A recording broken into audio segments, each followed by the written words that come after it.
Kata Syekh Abbas, iaitu Tengku Cik Kota Garang, bahawa sampai kapanpun kita berada di Aceh ini, jihad fisabilillah itu hukumnya wajib. Pertanyaannya, apakah jihad fisabilillah harus ada ketika musuh baru datang? Menyona awak Belanda gejak kena jelah Belanda leka mata dia. Jangan kajilah jihad fisabilillah. Berarti fungsi jihad kageterun karena perintah. Tapi Tengku Cik Kota Garang kan menang definisi jihad. Sampai kapanpun, sampai hari kiamat, kita orang Aceh tetap wajib jihad fisabilillah. Ketika Belanda gejak kena, jelah musuh Belanda leka. Ketika Jepang gejak kena jajah dia, jelah musuh leka mata. Musuh leka mata, musuh dia leka mata yang jelah, maka jihad fisabilillah terjadi.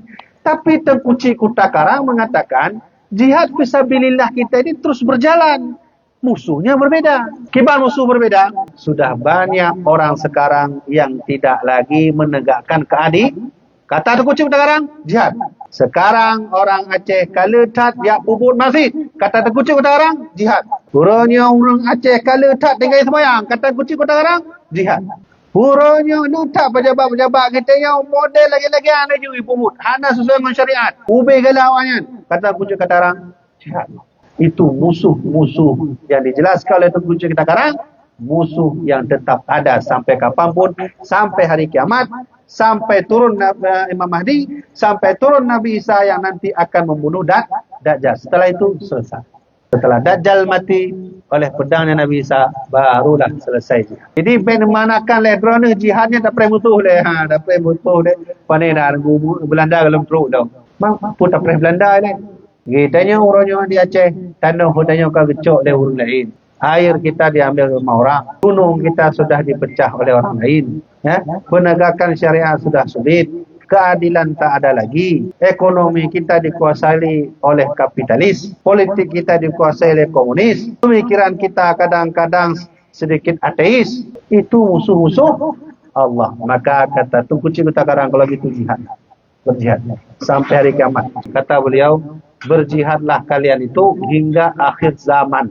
Sampai muncul Imam Mahdi, turun Nabi Allah Isa dan membunuh Dajjal bermata satu.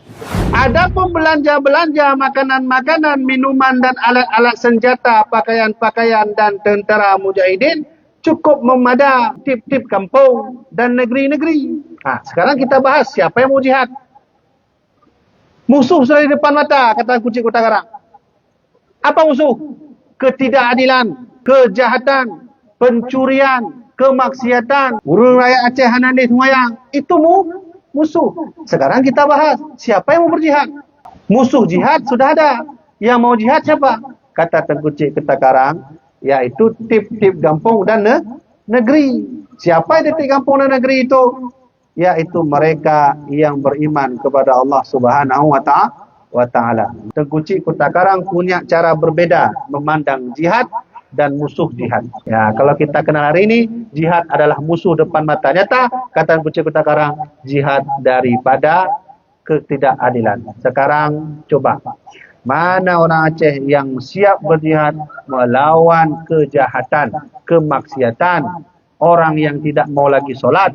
Bahkan malam minggu hari ini banyak anak-anak muda-mudi berpacaran. Itu tanggung jawab siapa? Dua elemen. Pertama, ulama dan pemerintah.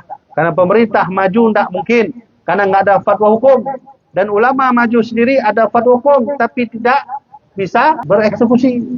Maka online jamaah-jamaah online sekalian yang Tuan hormati. Ini dengarkan baik-baik. Ini yang mengarang kitab ini adalah ahli siasah perang Belanda. Yaitu bernama Tengku Cik Kota Garang.